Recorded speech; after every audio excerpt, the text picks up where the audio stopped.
обучения работы в районе, согласно программе республиканских, мы также делаем, больше ничего не сделаешь, потому что все под контролем, под вашим особым.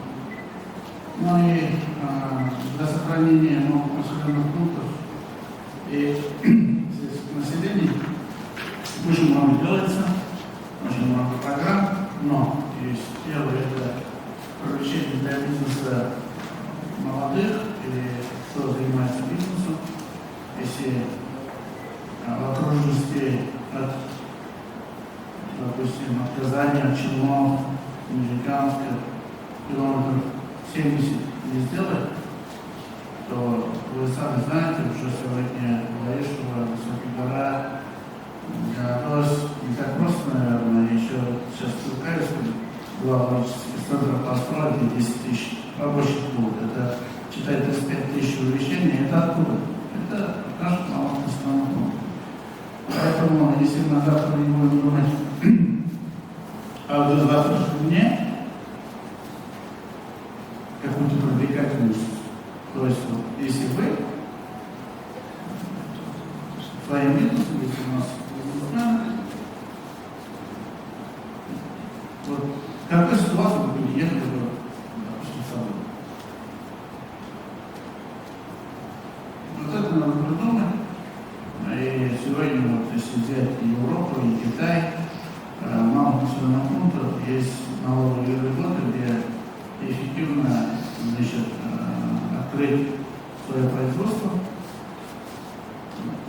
Но поэтому мы не хотим, завтра оно будет сельское население меньше, ставка в основном поставлена на молодых и на пенсионеров, потому что в пенсионном возрасте условия проживания малых населенных пунктов каждым годом увеличиваются.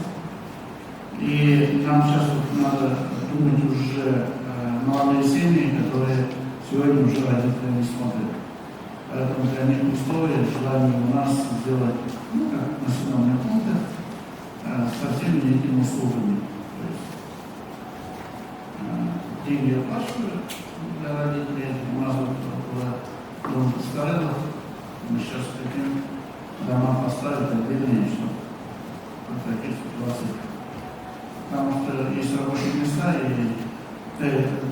есть пенсионеры, это есть услуговое счастье, которые надо. Но завтра все равно Азов, Бакус и там другие, сейчас вот Магнит, будет все равно доставка людей. Сегодня все дела ходят, а завтра будет доставка. Поэтому сельское население, почта с вашей стороны, если было хорошо, чтобы сегодня почта уже услуги делала бы вот эти, то есть услуги доставки. Потому что опять мало населенных пунктов людей ни шага доступности нет, и доставщиков не выгодно. Поэтому моя, как думаю, ну и тяжелая работа. Если взять, как сегодня у нас есть биообрабатывающие, у нас полностью механизированная заготовка. Хотим не хотим, завтра уже в сельском хозяйстве высокоэффективные транспорты работают, потому что уже маленькими техниками выработки не даст, и настройка тяжелая работает. Все равно, если мы не перейдем на полуавтоматы и роботы, ничего не будет. На сегодняшний день 300 тонн молока доем, из них 150 тонн молока у нас доят роботы. Но сама Россия еще пока не готова вот эту выпуску роботов, и не только по доению молока, а по всем направлениям говорю. Потому что завтрашний день это искусственный интеллект, это автоматика, это роботизация. И вот это мало населенных пунктов, если мы внедрим, молодежь будет работать на этих оборудованиях и на этих, ну, так сказать, этих технологиях. Ну, назад не вернем уже это мы хотим, не хотим. А услуги цифровые, они все равно будут нормальные, потому что у нас просто база данных пока не на уровне.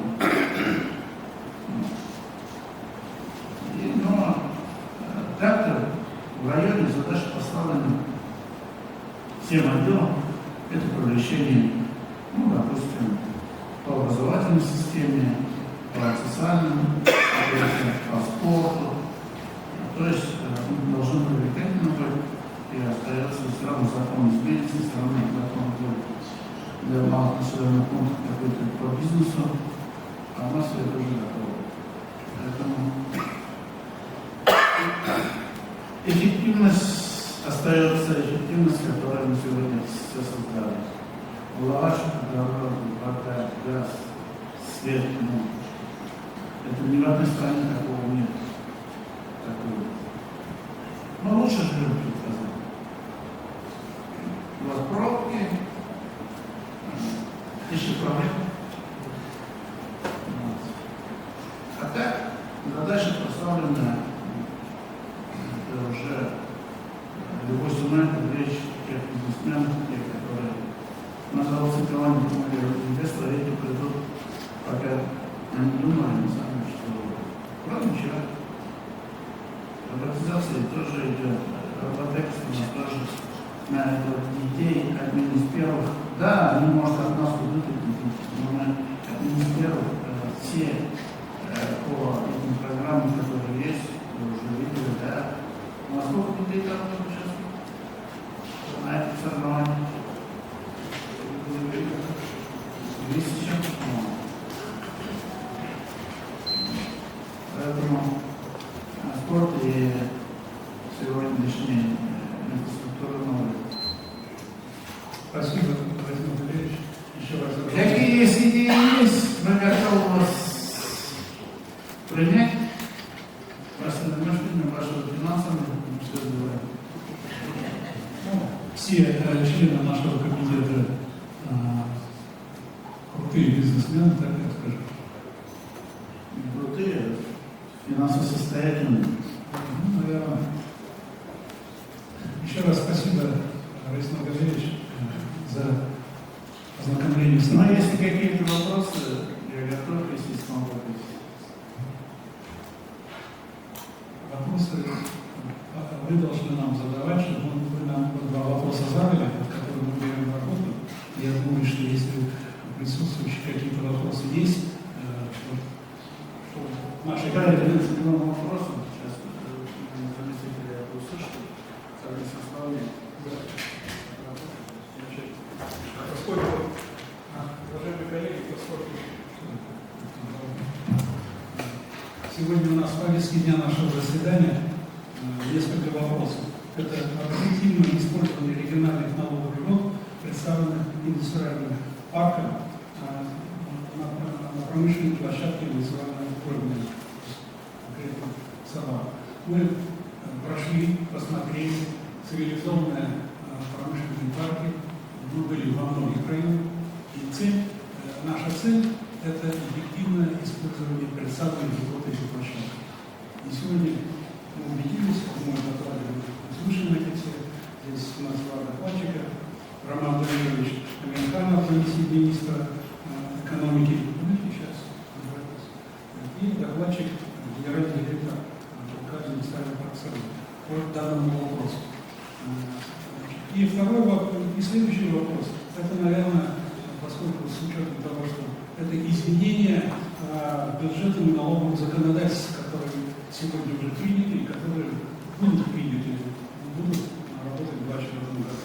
Здесь докладчики Альфия Джавгатовна Мингазова, заместитель директора департамента казначейства республики, и докладчик тоже Олеся Сергеевна Кузьмина, заместитель руководителя управления Федеральной службы республики. Вот такая повестка дня. Коллеги, если добавления есть. У нас еще было два вопроса здесь, у нас докладчики, к сожалению, оба заболели коронавирусом. И мы да, поэтому здесь приехали только здоровые люди. Ну, а этот вопрос был вынесен только потому, что функция нашего комитета не только разработка законопроектов в финансовой сфере, представление льгот и других вопросов, и есть функции контроля за исполнением и за принятием законодательных актов, и как они исполняются, и какой эффект от этого для нас. Поэтому вот этот вопрос у нас главный. Мы обсуждаем его. Значит, я докладчика прошу коротко, по делу, значит, с выводами. Я знаю, что там сегодня комиссия, по-моему, направляется в республике по промышленному парку. Шарикбетов хотел приехать сам сюда, сказали, но за комиссию не поехал. Вас спрашивают, вы будете или нет? Вы времени тоже переведите, у нас как раз получится. Я представляю слово Роман Дамирович. Пожалуйста.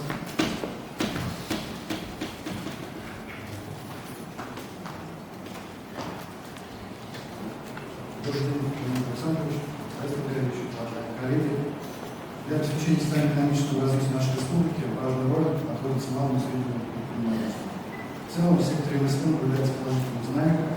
Так, по состоянию на 1 августа текущего года, в сравнении с прошлым годом, количество субъектов МСП в республике увеличилось на более чем 3%, в настоящее время составляет 166 тысяч единиц.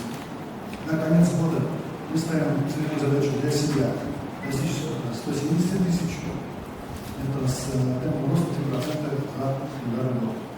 Системная работа по увеличению и представлению мер поддержки науки. Системная работа по увеличению и представлению мер поддержки малого и среднего бизнеса продолжается и проводится и в рамках оперативного штаба по обеспечению социально-экономической стабильности республики, и в рамках организации встреч бизнес-сообществами, и через информируемые средства массовой информации. Проведя анализ деятельности республиканских предприятий, получивших поддержку в первом полугодии текущего года, наблюдается увеличение показателей по численности занятых на 12,5%, рост среднемесячной заработной платы на 30%, оборота на 38,9%, инвестиций более чем на 50%. Наибольший экономический эффект от оказания республиканских мер поддержки фиксируется в отраслях обрабатывающих производств, строительства, оптовой и розничной торговли, а также транспортировки и хранения. Эффективным механизмом по формированию новых рабочих мест и развитию производственного, в том числе высокотехнологичного бизнеса, является развитие промышленных парков, средняя заполняемость которых увеличилась и достигла на сегодня в республике 61%. На сегодняшний день на всех промышленных парках республики, их сегодня 90, работает более 1500 резидентов, создано 59 тысяч рабочих мест. Оборот предприятий резидентов по итогам 2022 года составил 375 миллиардов рублей, по итогам первого полугодия текущего года 212 миллиардов, с ростом 21%. Объем отгруженной продукции резидентов наших промышленных площадок составляет на сегодня порядка 10% от общей отгрузки промышленности нашей республики. Активно развиваются такие крупные объекты, как Технопольский микрорайон, Камский индустриальный парк Майстер, Набережные Челны, а также промышленные парки, которые созданы в сельской местности. Их общая площадь для развития промышленности сегодня составляет более 2400 гектаров. Понимая, что для инвесторов более привлекательными являются промышленные парки в больших городах с развитой инфраструктурой, были разработаны меры по улучшению ситуации с сельскими промышленными парками для решения, в том числе, вопросов трудовой миграции, создания рабочих мест рядом с домом. С целью повышения эффективности промышленных парков, увеличения числа рабочих мест, правительством Республики Татарстан была согласована концепция повышения эффективности промышленных парков в сельской местности для комплексного развития территории, в рамках которых был принят ряд законодательных инициатив, представляющих возможность резидентам и управляющим компаниям аккредитованных промышленных парков воспользоваться различными преференциями. Это и снижение налоговой ставки по УСН, то есть ставка на доходы это 1%, получить налоговые льготы по уплате транспортного налога, получить налоговые льготы по уплате налога на имущество организации. Пользоваться налоговыми льготами резиденты управляющих компаний, осуществляющие деятельность на территории аккредитованных промышленных парков с низким уровнем заполняемости. И только те, кто заключили соглашение с Министерством экономики, этими мерами могут пользоваться до 10 лет. На сегодняшний день заключено 136 соглашений. Для экономики нашей республики это новые рабочие места и частные инвестиции. По итогам 2022 года резиденты и управляющие компании промышленных парков получили налоговые льготы на общую сумму 107 миллионов рублей. 40 субъектов МСП получили льготу по уплате транспортного налога на 4,8 миллиона, 31 субъект льготу по налогу на имущество в размере 50 миллионов, 34 субъекта малого бизнеса воспользовались сниженной ставкой по упрощенной системе налогообложения. Здесь их мера поддержки оказалась тоже 50 миллионов. На предприятиях, заключивших соглашение с Министерством экономики, создано более 700 новых рабочих мест, вложено более 1,5 миллиардов частных инвестиций. Создание новых инвестиционных проектов, новых рабочих мест. По проекту первый этап акта введен в эксплуатацию. Выполнены строительные работы на площади 50 гектаров на сумму 385 миллионов рублей. Из указанной суммы 250 миллионов парк новый, чтобы резиденты воспользовались нашими преимуществами. Надо, во-первых, заключить с Министерством экономики соглашение. У нас сейчас идет стадия соглашения, но есть вопрос именно по созданию соглашения. Там очень много формируется и очень много документов запрашивается. Резиденты у нас не новые, все они уже работают, уже создали рабочие места, но как бы требуется очень много документов. Резиденты насчет этого у них беспокойство из-за этого. Я прошу Минэкономики записать это дело и индивидуальность. Да, Да, очень индивидуальность. много отчетов требуете.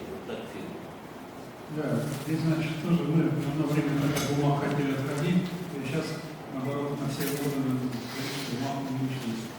Значит, я прошу персонально, значит, отработать вместе с Минэкономикой, да, поэтому ускорить процесс. Потом мы к этому делу вернемся, решим. Еще какие вопросы, коллеги? Я еще, пожалуйста. Вы примерно не прикидывали, вот, скажем, год сколько получается год суммарно вариант? Да, и 300, да, налоги и так далее. Примерно вот по вашему парку, сколько вы, если бы не было, вот сколько вы дополнительно сюда платили, так? Не все выступили против. Очень интересно, да, по электричеству мы год уже получаем 23%. Для интереса, вот отработаем, прикиньте, сколько здесь вот ваша промышленная, вот, скажем, площадка, сколько получилось вот совсем, и по налогам, и по, для интереса, у вас третьего кончится? Но у нас сумма получится небольшая, потому что вот эти налоги, они рассчитаны именно для индивидуальных предпринимателей, а у нас остальные все резиденты на общей системе. Они в этом случае уже не получают. Но ожидаем именно по транспорту и налоговому имуществу, но это год получится во имя правительства. Спасибо. Если какие-то вопросы есть, связанные с этим, тоже можно, поскольку мы здесь, можно к нам обращаться. Сейчас, сначала. Но мы еще думаем, транспортные компании там открыть. В этом площадке. Да. Ну что, этим людям. Но весь секрет в чем? Вот это правило игры одинаково в указании городами. Деньгами. Куда пойдете? Указать пойдете или к нам?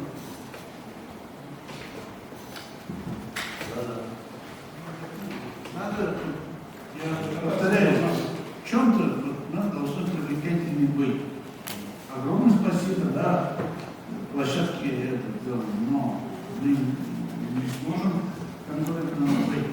Я говорю, что это, потому что часто там выгодно, потому что поточность, логистика и все другое. Надо подумать, и те субсидии, эти, огромное спасибо, да. Но дальше, если в бизнесе он не видит этот клиент,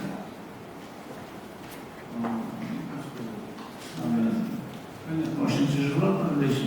То есть для территории сельских.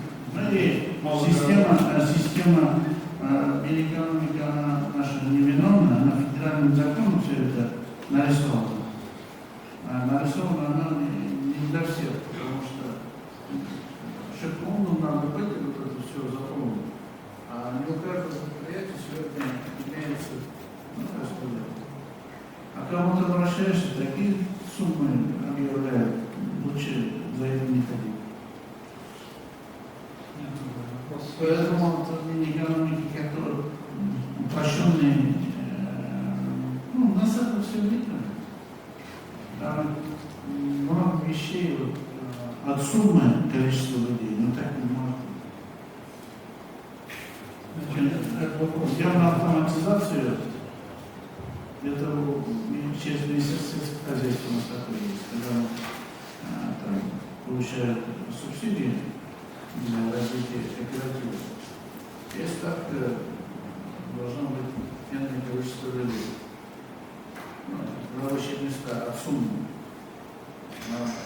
Допустим, тот же ЕГЭН, который площадку сделал, да, но он полуавтомат, туда люди еще попадают. Вопрос есть. Самое первое желание, это огромное спасибо вот, кредитной линии, процентной ставки низкие были, вот и побольше возобновить, да? Сегодня, если ты сделал здание, то ты идет. Бизнесмен своим зданием к нам не придет. Мы готовы к всему. Да, ну вот площадки сделали, они и есть. Это с помощью Министерства. Мы исправно говорим, платим, да? Но если мы правильно, то почему у нас не поддержать еще площадок 3 сделать, 3 для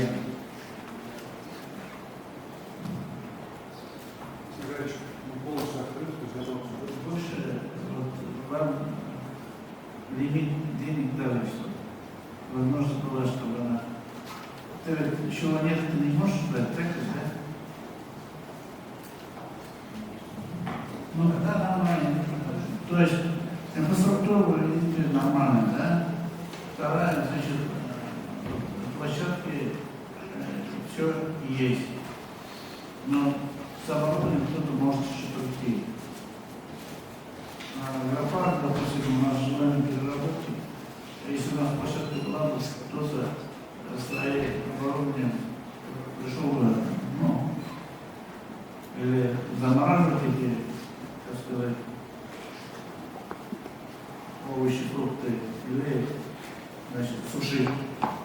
Сейчас нанотехнологии пошли. Сейчас эта тема разбирается. Так.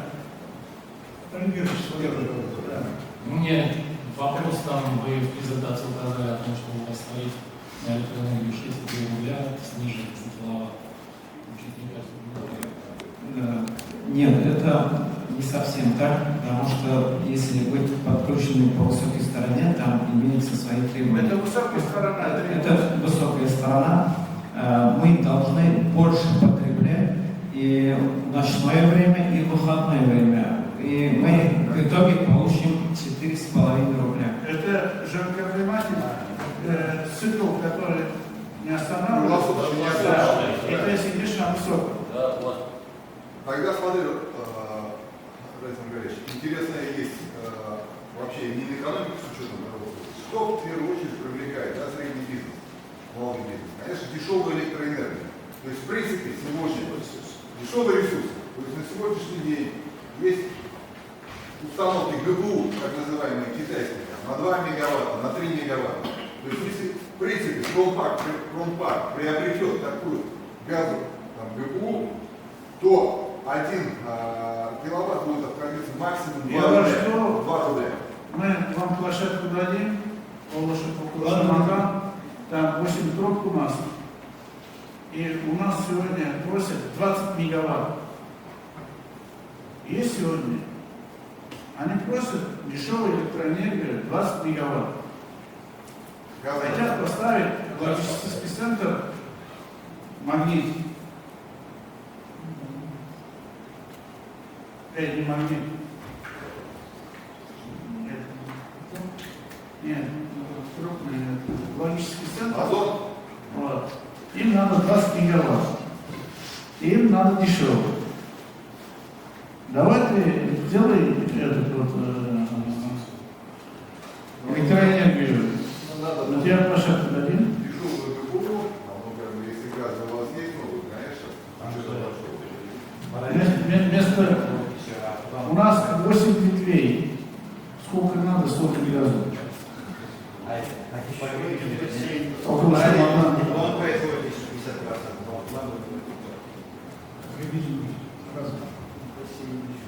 Хорошо. Еще вопрос. когда электроэнергию вырабатываешь, ставишь теплицу уже. Хорошо. У нас майские для себя потребление электроэнергии, они за счет электричества еще получают тепло. Они же как раз эти У них год майский было 200 миллионов убытки. Пока он сам из газа не делал электроэнергию и тепло. Хорошо, вопрос. Они тоже сегодня уже думают, потому что газ поднимается. В общем, надо думать, разбираться, считать и искать, кто Я деньги. Мы воплотим ваше желание, если есть предложение. Здесь Я сказать.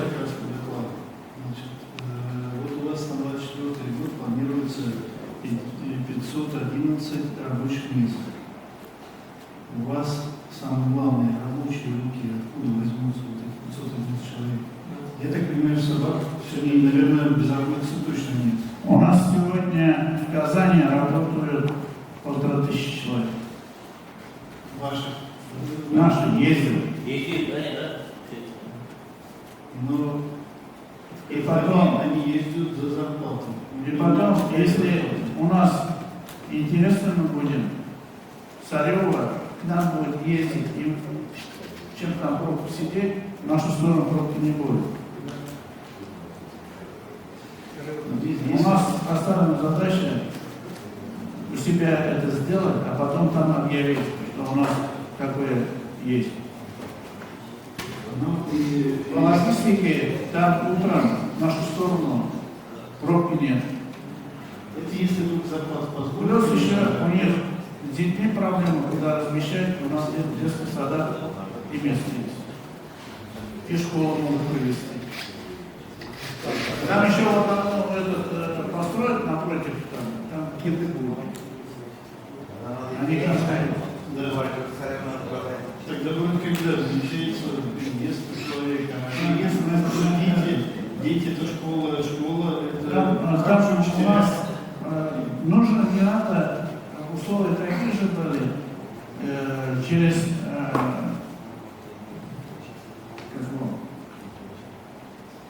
через банк, просто банка, 3%, в основном весь прибыль забрал. Ну, Там очень много. И может взяли. Надо, не надо. Там было в одно время 36 1 квадратный метр. Это насчет.